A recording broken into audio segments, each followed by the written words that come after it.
All right, listen up, and no one gets hurt. This is a podcast that focuses on crimes and scams where no one physically is harmed. This is a podcast for information and entertainment purposes only. Nothing in this podcast should be taken as legal advice. So listen up, and no one gets hurt. You already said that. Oh. All right. Well, don't forget to like and subscribe, and in the comments, tell us which scam you'd like us to cover next. Thank you. Are we rolling? Yeah. James, are we rolling? Yeah, we're rolling. Okay. We're rolling. All right, ready? Oh, I think we're rolling. yes. 2 and 1.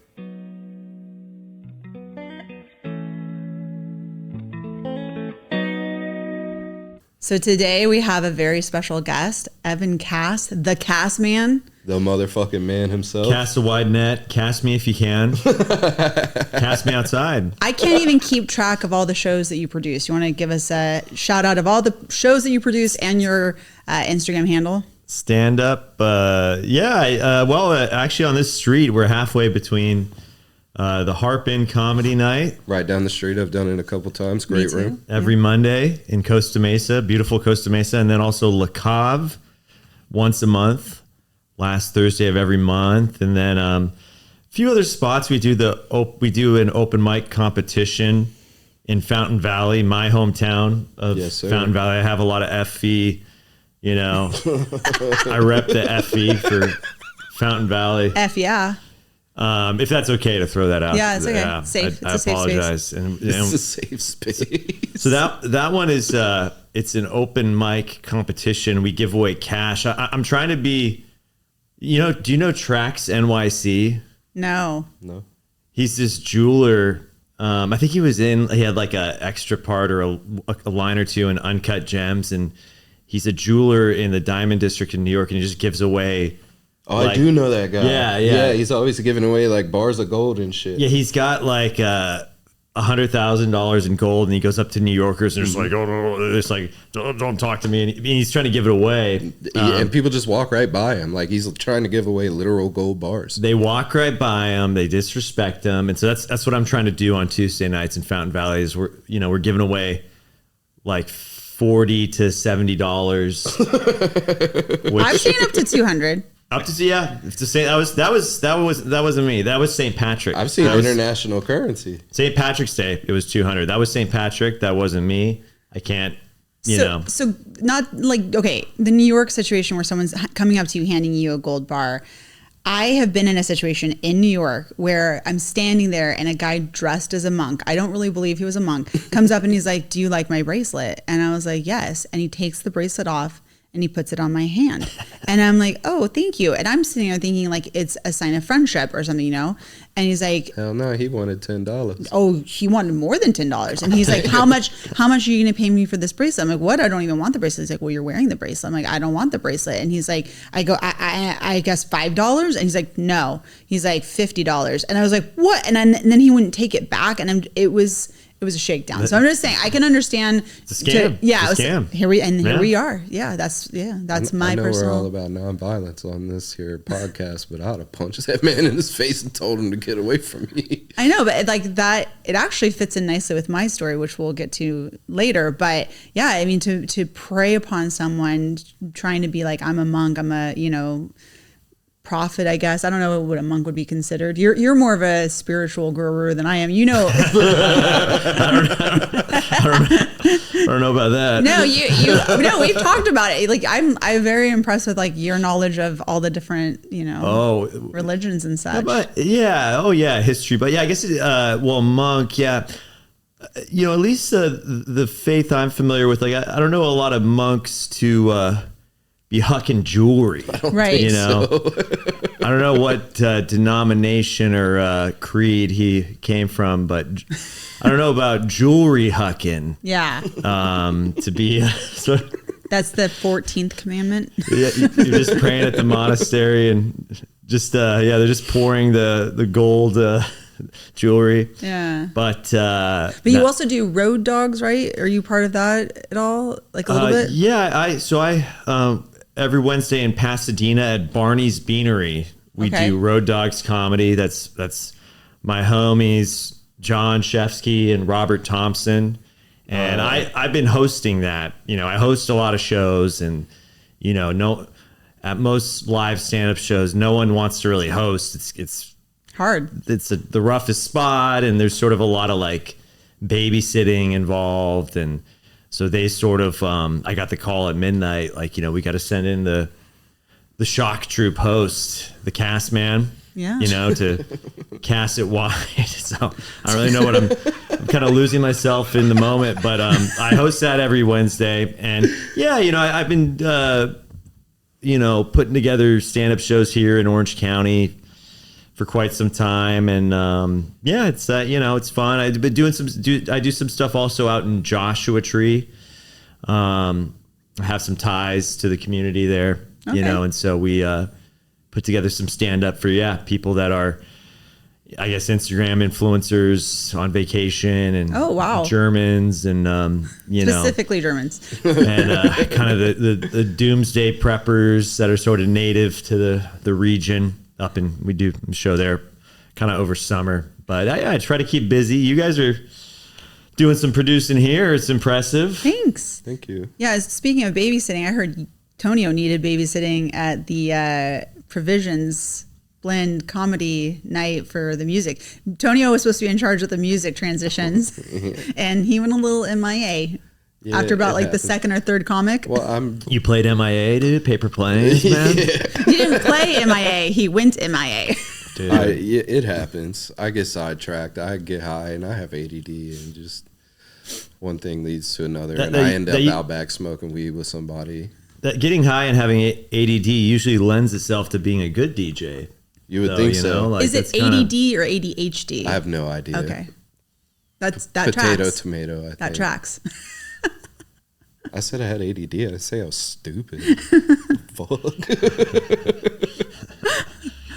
Nice. Well, All right. Well, Tonio, do you want to tell us about your story today? No, you're being mean to me. Actually, I have a pretty fun story for today. Today, I want to talk about one of the biggest heists in North American history. Can you guys guess what was stolen? artwork. Take your wildest guess. Okay, so you're saying artwork. And wilder. I'll give you that one for free. I would. Farm animals. No. Natural minerals and resources. Sort of. Oh, No. bingo. Have you ever heard the saying, it's not a stereotype if it's true? Maybe. For some reason, I thought rice just before you said that. Not quite. Okay. No, that's a little more racist than we're doing today. Well, I said before you said it's not a stereotype. Thieves in Canada stole $18 million worth of Maple syrup. Sorry to interrupt you. Maple syrup. Dude, they should have sent those guys away for life, man. That $18 million worth of fucking maple syrup, dude. Gangsters. that could really upset the world economy. Listen, no, seriously though, there's an entire maple syrup like cartel. They call it the maple syrup cartel. It's called the Federation of Quebec Maple Syrup Producers. Okay. Yeah. This shit is all real, bro. Like I dug into this. CMP? Was that their acronym? CMSP, I guess. CMSP. But dude, they have an entire fucking maple syrup reserve. And I'm talking like thousands of 600-pound barrels of maple syrup. And then, like, there's the whole fucking, so this federation or whatever, they call it the cartel because that's how it operates. Like, they control the prices, they control the distribution. Like, in a lot of cases, like, you have to buy from them. They shake down places that fucking are selling it independent, like to the point where they've done literal like kick your door in raids, like the DEA looking for fucking cocaine. I know you got maple syrup in there, eh? Oh, sorry. We got a report of a bunch of barrels coming in here, huh? Can I tap your trees, please? Is that pancakes? They're polite. They're like, would you mind if we enter and knock your door down? Hey, They don't even got a swingy thing. That shit rings the doorbell. unless they're from Quebec or they got the. Oui, oui, oui.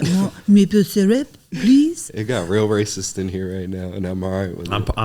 I'm French, bro. Like 1/7 French or something. He said I can say it. It's fine. Un set français. Oui. I might have got too high for this episode, dog. Trop haute, too haute. That's high in French. So. My husband took is French in high school, and he'll say he thinks like this is a saying like "je ne sais merde," and Je ne sais merde. Je ne sais merde. and he said that to a French speaker, and they're like, "What?"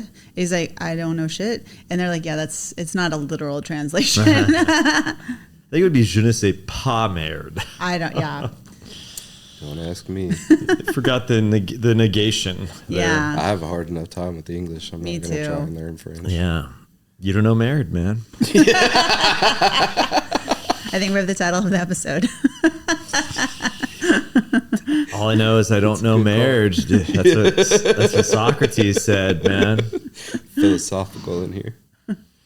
Oh, that's funny. All right, so So don't give us the slow drip. Let's Slow maple drip. Hey. Hey. she's here all week, guys. That's scary, man. I thought Canada was so just wholesome and friendly. I mean, there's sort of this seamy come on. underbelly. Yeah, but come on, like this has to be like, if ever there were a major Canadian crime, like this would be it. There's no question.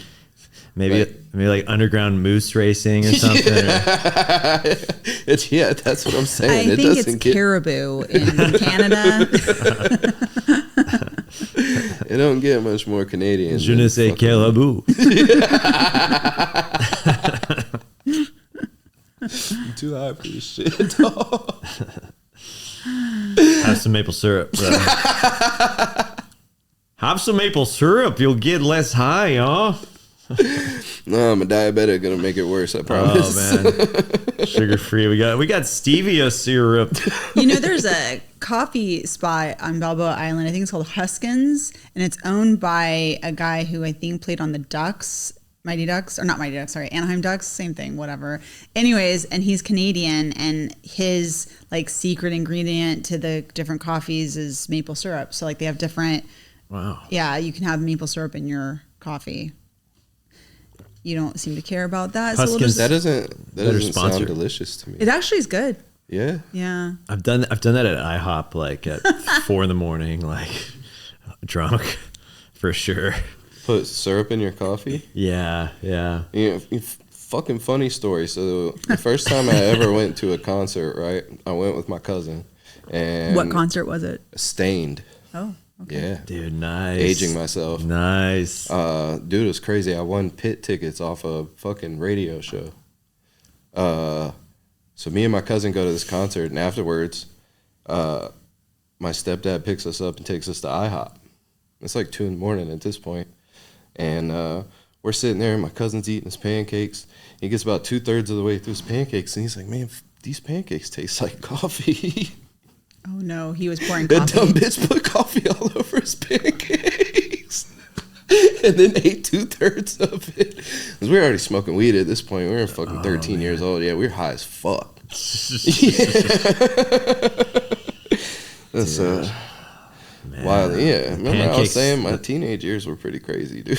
Stained pancakes, bro. Yeah, stained with Well, fucking IHOP, I think, coffee. don't they have like multiple different types of syrup? Like they have like different flavors of syrup. Yeah, they got like the regular, the blueberry. Blueberry. I think it's all the same, just with different food coloring. You know, like red 40, blue 7. One's a little sweeter. Yeah, And it's probably actually corn syrup, not even maple syrup.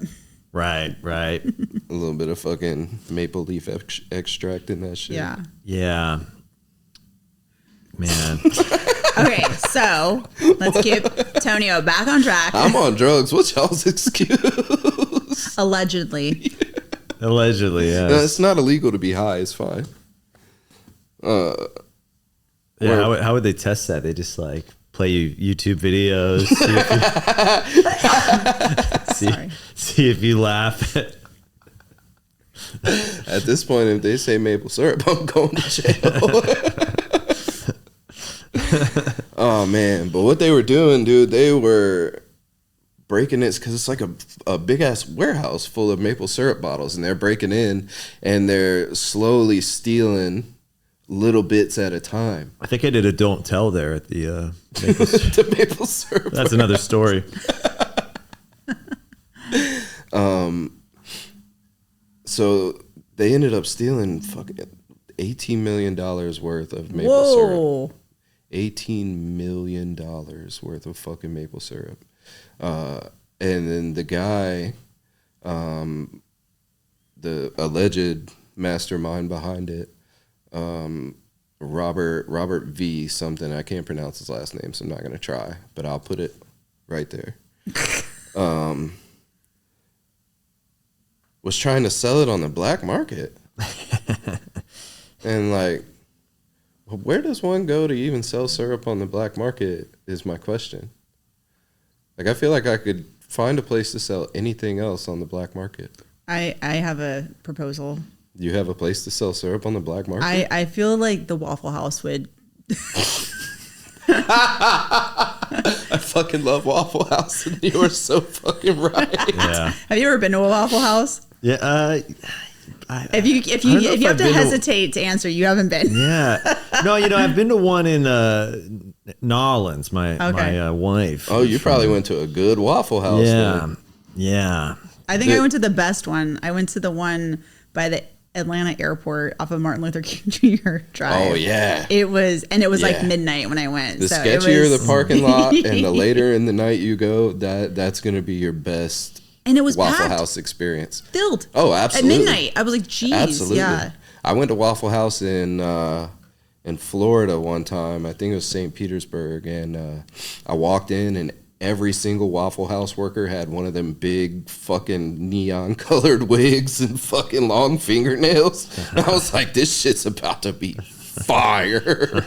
And it was. They're hustling back there, by the I way. fucking love Waffle House. I heard an interesting thing that there's like a Waffle House, I want to say like index or something, where the weather, if a city is going to be shut down based on Waffle House. Like if Waffle House, because Waffle House I think is open 24/7. Yeah. So if Waffle House has reduced hours, then they know like the weather's going to be this bad. But if Waffle House is shut down, then they know it's going to be very bad. I've heard something along those lines. I don't know if that's true, but Waffle House would be open during the rapture. right. But that's what they're saying. They're like, if the Waffle House is open, then it's going to be, it's not you'll be like fine. there's a threshold. Like they basically have thresholds based on what Waffle House is doing. I've seen so, this, yeah. That's where I get my weather reports as well.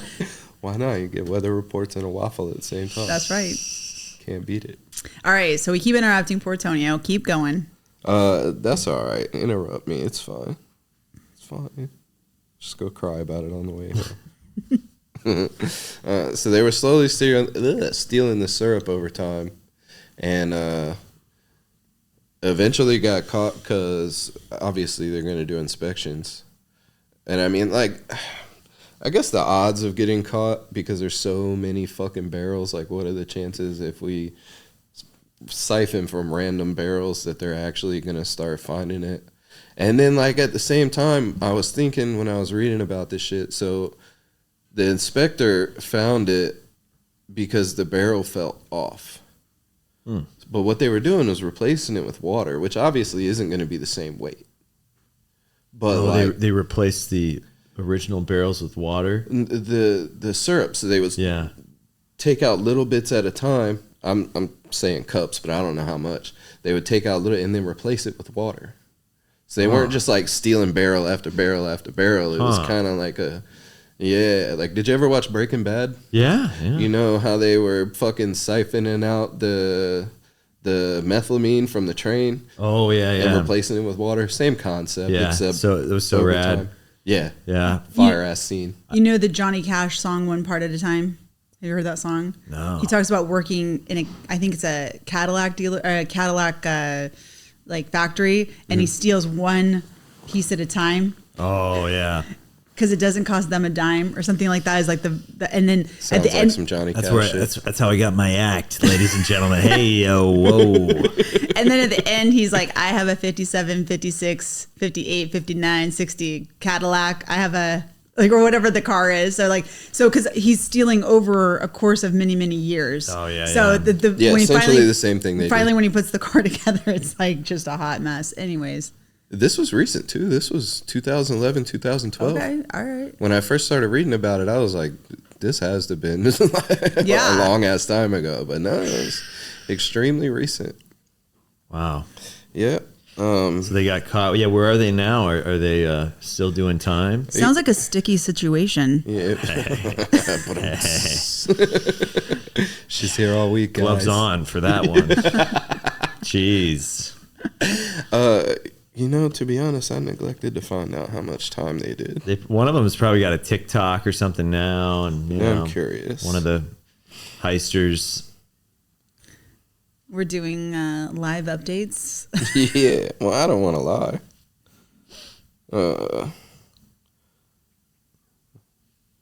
Just what the podcasters love is dead time. Yeah. I just picture a caravan of like black vehicles pulling up to a Waffle House, like, "Hey, we've got 8 million gallons of maple syrup. We'll cut you the deal of a lifetime, eh?" we got a sweet deal for you. Yeah.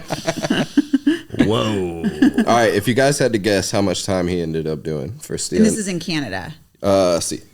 Yes. Did you just say C? I did. wrong border town. Whatever.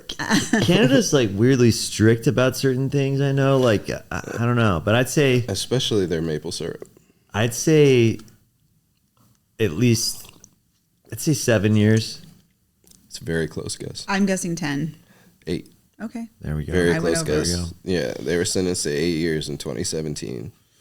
Nearly 3,000 tons of maple syrup, 18.7 million Canadian dollars. Well, you could. They're out now. You could get them on the pod next episode. That would be great. Yeah. If you guys are listening, tap in. We got you. Literally tap in. Just don't steal our audience. Yeah. Hey, whoa. We're here all week, guys. Crazy. And they also fined him $9.4 million. Oh, he had an inside man. I Canadian. did not do my research properly. I thought I did. The inside man got 5 years in prison and 1.2 million Canadian dollar fine. I bet there was a lot of co-conspirators because it seems like that'd be a pretty hard heist to do Yeah, quietly. It's hard enough to produce a podcast, let alone That's like true. It takes a team. let alone a heist. Oh, his like dad that. was in it too. And he got Supportive family. 2 right. years, yeah. That's crazy. Yeah. My story actually, oddly enough, connects to that because this is an individual who was preying literally on worshipers to steal money. Oh man, Yeah. it's a lot of those. So, Which one? huh? I said which one? Yeah. So I was looking up, I hate being that person that looks up quotes, but I was like, I feel like there's a quote that would be like similar to what's going on. So like Thomas Jefferson had something along the lines of that we should build a wall between church and state, right? I think we should build a wall. Yeah, it's Well, gonna that- be huge. We're gonna build a wall. A different kind of wall. We're gonna build a wall and make the queen pay for it.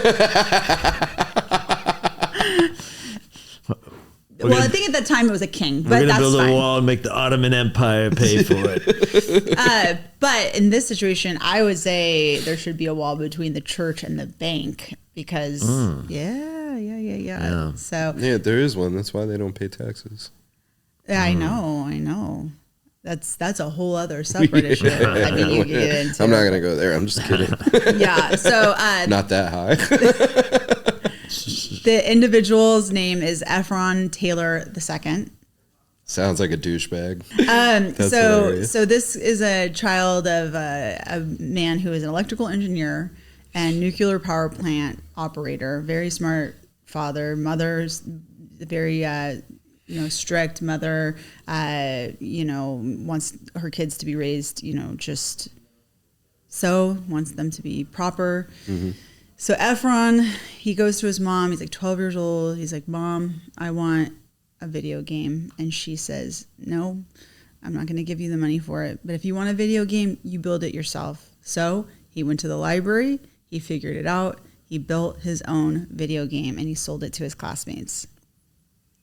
Damn. Yeah. So this guy, he starts out, very smart individual, right? What was the like time period did this take place? This is 90s. Oh, okay. Yeah, exactly. So that's not like a small feat. Like you're not fucking hopping on YouTube and watching videos. Exactly. Like, that's crazy. Right. He went to the library. He didn't go to YouTube. He went to the library. Yeah, that's what I'm saying. Yeah. And by the way, this takes place in Kansas. So he was born in Mississippi, moved around a little bit, but eventually ends up in Kansas, just for context. Okay.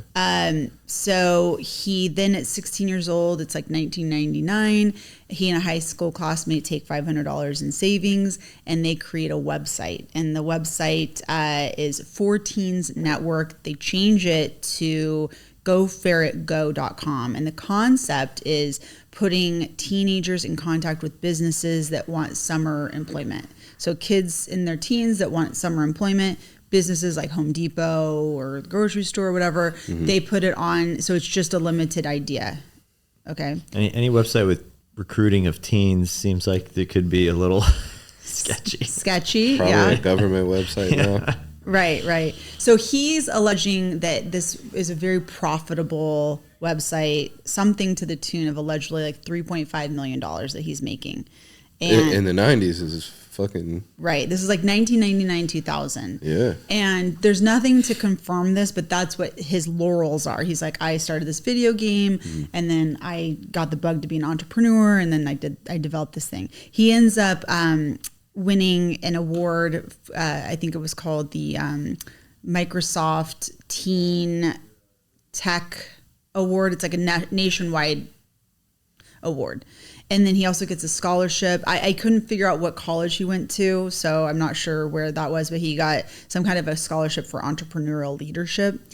And he ends up getting all these investors into the website, but then they don't actually make any money, and the investors decide they're not going to do it after about a year, and they pull out. So about age 19, he decides, I'm just going to retire. I'm good. Again, I don't know how he's retiring because it doesn't sound like there's that much money. Right, because the company flopped. It didn't do what he thought it was going to do. Yeah. Huh. So he's like, I'm just going to sit at home and enjoy my time. But then in around 2002, his father wanted to be a pastor, a minister. So he, Junior, or the second, Efron the second, comes and talks to his dad and helps him to develop this church in Kansas. And it's a Johnson County Church. And he then decides he's going to try to help the members of the congregation with investments. And he creates different kinds of corporations, but eventually he ends up creating the City Capital in 2006. That's their church? No, that's his investment group. That would be. Yeah. Oh, the investment group. Right. Okay. That would be. I was like, what an awful be a name great for a name. church. I got baptized at City Capital. Got baptized at Capital One. What's in your wallet? What's in your baptism water?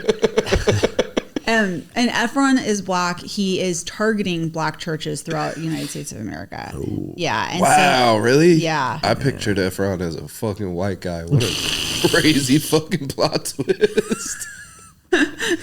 I'm so serious. Wow, that's kind of like, wow, you didn't. No. All right. Okay. Is it Efron? Is it Efren or Efron? I thought it was it might be Efren, but Efron. I've heard it pronounced multiple. Interesting. Okay, well, Color me surprised. there you go. So he's targeting the black churches, though. I believe that's one of his main focuses is targeting the black churches. I believe he also ends up at that mega church in, I believe it's Texas, Joel Osteen's church. I think it's called Lakewood. Joel late Osteen. Osteen, that's right. That's his name. Yeah. So he basically is pitching this idea to his congregates or his father's congregates that he is wanting to invest money in things like real estate. He's a socially conscious investor. So he wants to revive distressed properties and give back to the community. And he's selling it as like, hey, you know, if you invest in the stock market or if you invest in these different kinds of 401ks, that you know that they're investing in unchristian like businesses. So businesses like strip clubs, do you want your money going to things like strip clubs? And the worshipers are like, no, we don't want that. We want to put it into smoothie shops and to small businesses so that Are strip clubs part of? Is that the S&P 500? Is strip clubs and I don't know what the P is, folks. But pimp, I think we pimp, know. Yeah. strip and strippers pimp. and pimps 500. Keep it 500. Yeah, man. that's right. That's right. Yeah. So the worshipers are like, no, like we want to invest in businesses that are going to give back to the community and be a place for teenagers to get jobs. I mean, in theory, strip clubs could be a place where teenagers can get jobs. You just have to be 18. Jesus Christ, JJ. It's too early in the morning for your shit, dog. It hits hard when you have daughters, right? You have two daughters, right? Lawyer. Well, I got two of do. them, I man. do. I don't know Why? that I want to involve them in this conversation. Though. That's what I'm saying. Anywhere near this conversation. I think it hits dads harder when you. She's the lawyer though. She's got the legal. She's got the law on the books here. That's well. I mean, it's 18, right? I'm not that. I have no idea. My Yeah, cousin. fun fact: I've never been in a strip club. Really? Yep. Okay. Allegedly. So my cousin. You're a fucking asshole. So my cousin was living in Vegas, and it was so funny. He's like, oh my gosh. He's like, I was driving on the freeway. He's like, and there's like this big strip club off the freeway, and they have this big marquee sign, and it was something like, "Congratulations, class of 2025, accepting applications now." Oh man. I live up the street from a strip club actually, and their marquee always has something funny on it. Yeah. Like at Christmas time, it says, "When I think about you, I touch my elf." That's funny. That's It's funny. so good. But he's also promising high returns, something like 2,400%, which I think if you're promising anything over 7% returns, it's probably a big red flag, right? Yeah, 2,400 seems. Like a lot. Yeah. Yeah. Even I though, I'm like, I got to hear him out. 2,400%. That's how my bank account's set up right now too. Even though in spite of the way you're presenting it, I'm like, man. I know. Well, I mean, and that's the thing. You've got these people that are true believers, and they want to believe. I think personally, like you think in a church, like you're not. I would not expect there to be, a wolf among the sheep, right? I would think that you're going to be around trustworthy people. At least I'm thinking what the individuals who are victimized here probably were thinking, like, I'm here because I'm a good person. The people next to me are good people. I'm going to trust them. It's like, it's not a situation where you're going to be like, oh my gosh, let me see your tax returns. Let me see your bank receipts. You're going to be trusting, I think. I mean, Yeah. No? no. I don't. No. So, but he ends up not investing his money at all. Like all the money that he's collecting, he doesn't invest it in anything other than himself. So he took the money from all the people and then didn't. He just kept that shit. Correct. But he also, I think along the way had like made like a suggestion, like he like got more money from an investor, said we're going to revitalize this one part of part of town, and then he didn't. Then they sue him. Then he gives the money back, and I think, or he was supposed to give the money back. I think it was like $250,000, and he didn't give it back. I think he defaulted on the payment. Probably didn't even have it no more. Right. Well, that was the first part, and then he develops this new racket where he goes after the worshipers. So yeah, So he's basically doing what every bank does. It's just take money and promise, oh, I'll pay. Yeah, you'll get your money back. right. So he's what I call a for-profit prophet. Hey. No. She's here all week, guys. But he ends up not investing any of the money, and he just Can I just pause for a second Yeah. to say that your puns are top tier? Thank you. Yes. I- All jokes aside. Thank you. Your Oh. puns are always very clever. I appreciate that, but then see, I feel like other comics think that's like pedestrian, like Man. doing puns is like a pedestrian. Fuck them. level Tell of them to come up with comedy. good puns. For the untouchables. Yeah. Well, there's so many people that have so many opinions on. I was like, just Well, actually, they say that, but then their whole act is puns, and they're like, oh, I don't do, I just do beatnik poetry comedy, and then they're just doing, puns as well. Or Christian slam poetry, right? yeah, man, dude, this guy needed to hear some Christian slam poetry. It sounds like, man. yeah. Well, it's interesting. I was with some friends last night, and they were asking like, how come there's so many Instagram clips of crowd work in comedy? And my explanation was, my thought would be, I think a lot of comics, have a sacred set of jokes that they don't want to release because maybe they're afraid they're not going to have other as good of jokes, or they're afraid that they're giving away what their show would be. And so with crowd work, it's unique every time and it's fresh content. It's easier. Right. But then it was interesting because they were like asking about crowd work. And I said, well, some purist comics think that crowd work is like, not real comedy, but I think it's just different skill sets. Honestly, like It's just a different kind of comedy. It's like the difference between like fucking like trap rap and like backpack rap, or you know what I mean, or like classic rock and metal. Like there's different genres of comedy. You know what I mean?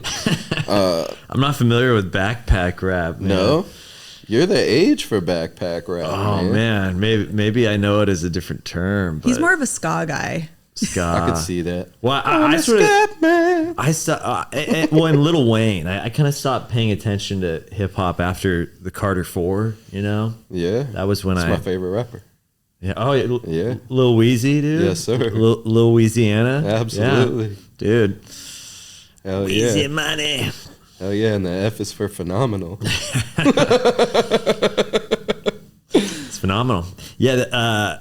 I think comedy should just be a script that you recite. It should be. No, I was just like, I think it's just different skill sets. Because, I mean, if you think about it, like, there's so many different comics that have so many different, like, there's a Robin Williams delivery that is just so unique, how he rapid fires things. And then there's people like Jocelyn who's slow and methodical. I mean, so I just think it's just different skill sets. It's different delivery. I don't like all the pitchfork. I don't like all the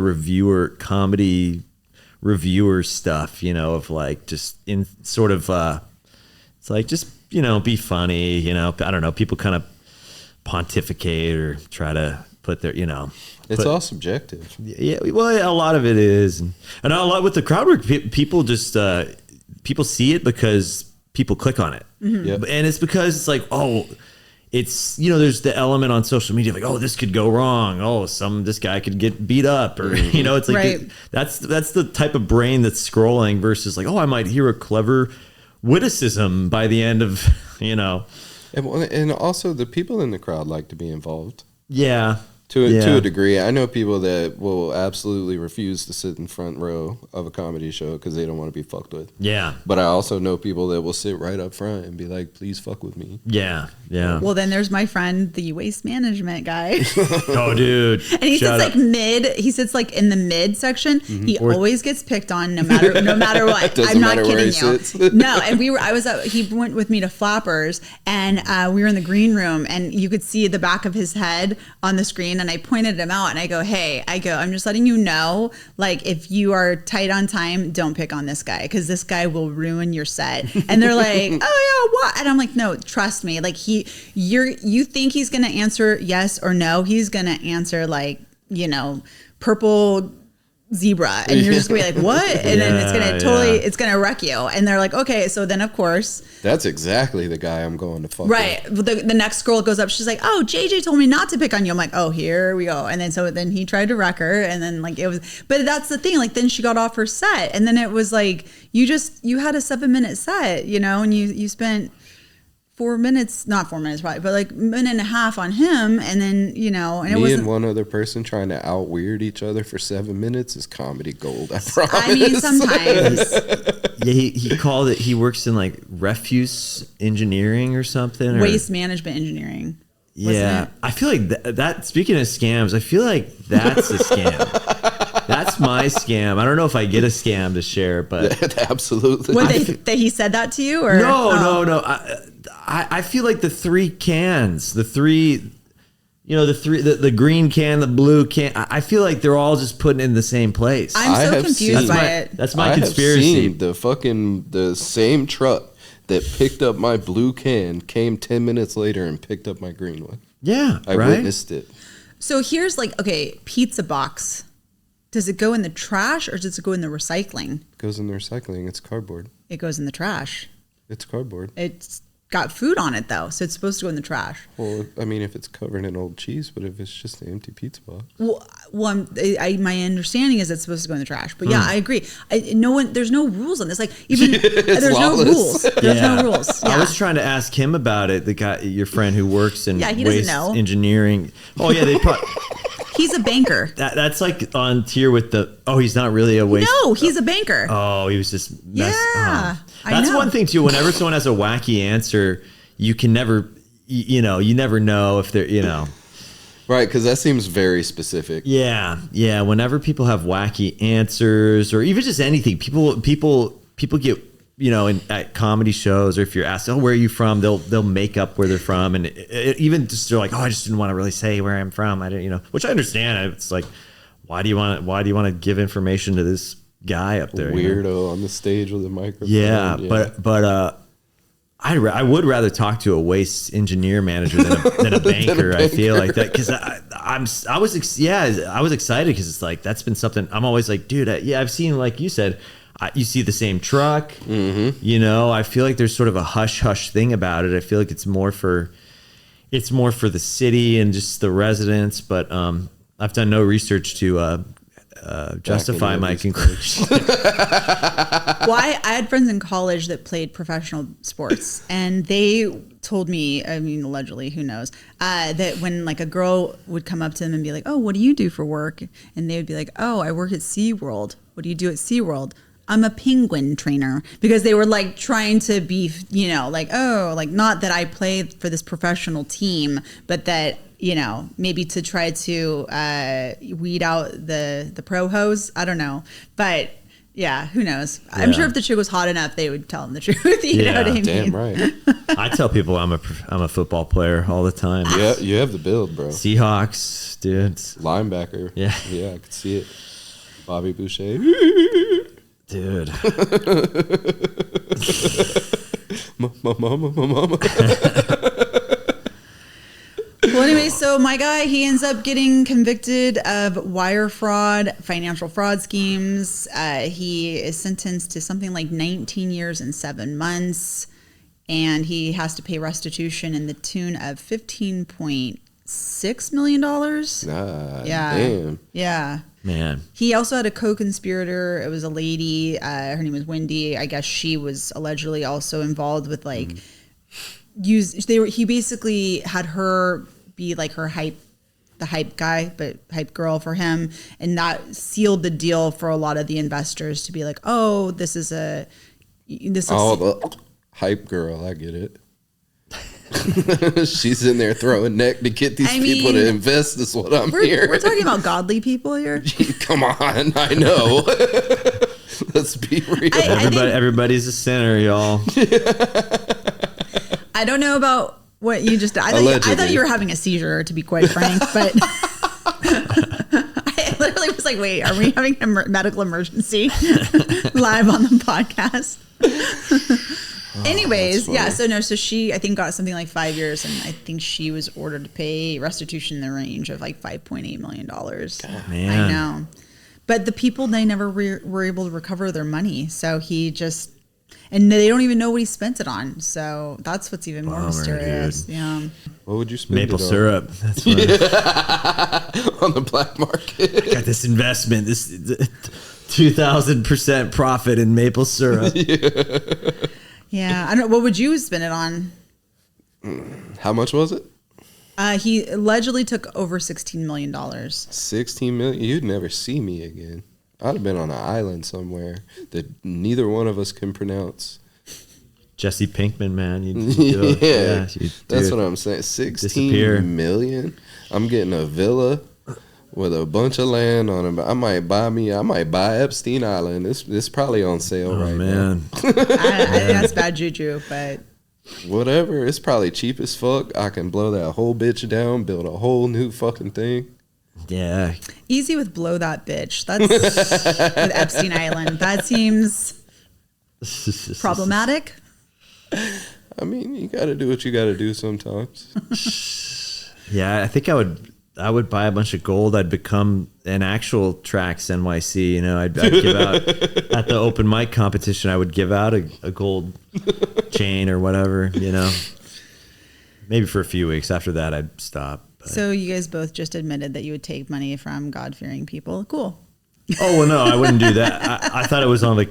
I thought the question was just if I had that money, not if I not you know making No, I making know. that seems like a lot. It seems like a lot of work too to defraud a bunch of people. Like It was that like, I too. think it was over 400 victims. Wow. Yeah. That life was probably harder savings. than just getting a job. Say again. Yeah. That was probably harder than just getting a job. Well, I think that's what's interesting about all the different people we've covered on the podcast is like so many of them are so smart that it's like how they decided to make a left turn when, I mean, we had a guy, you're saying a guy that at 12 years old created a video game that other kids his age were willing to buy. Out of nothing because his mother didn't fucking have the money to buy him the video game. So like, I don't know if that's the case. I think it was more like she didn't want to. She didn't want to spend $40 on a video game, and she was like, "You learn how to do it." Which, I mean, I don't know. That's what I'm saying earlier. His mom was a strict mom, and was very, wanted to raise her kids to be producers, and the dad obviously was very smart. And there's been no implications of the father. So the father, they don't believe he was involved in any of it because again, he started this out at the First Church, and then he moved. So there's no connection at this point that they could see that his dad was involved. So it was just the son, which I'm sure as a father who's a pastor or minister or whatever, I mean, that would be pretty scandalous, Juicy Yeah, J's it dad happens. was a pastor. Who? Juicy J, 3-6 Mafia. Okay. His dad's a pastor.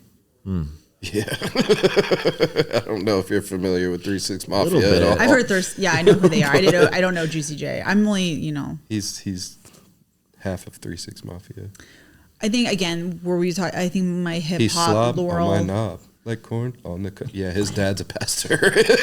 my hip Pastor hop, Jay. my hip hop probably stops at like Ludacris, before the 2010s. That's after 2010, I kind of aged out and I went, I don't know. Yeah. 3-6 Mafia is in the 90s. Oh, it is. Yeah, it's your time then, frame. all right. Well then, Yeah. I probably know a song or two. I just don't know it. Yeah. So, but. Anyways, so do you have any shows coming up? I know this episode will launch after probably you have done them, but what have you got coming up? Yeah, big one. May 11th, I'm gonna be headlining the Harp. Hell yeah. A lot of time every week I host there every week, but May 11th, come see me headline the Harp Inn, which is 2 blocks from where we're sitting. Yeah, it's not far at all. And so yeah, it's my birthday week that week, so I'm gonna be headlining. Come on out. Who's hosting? Who's featuring? I don't know.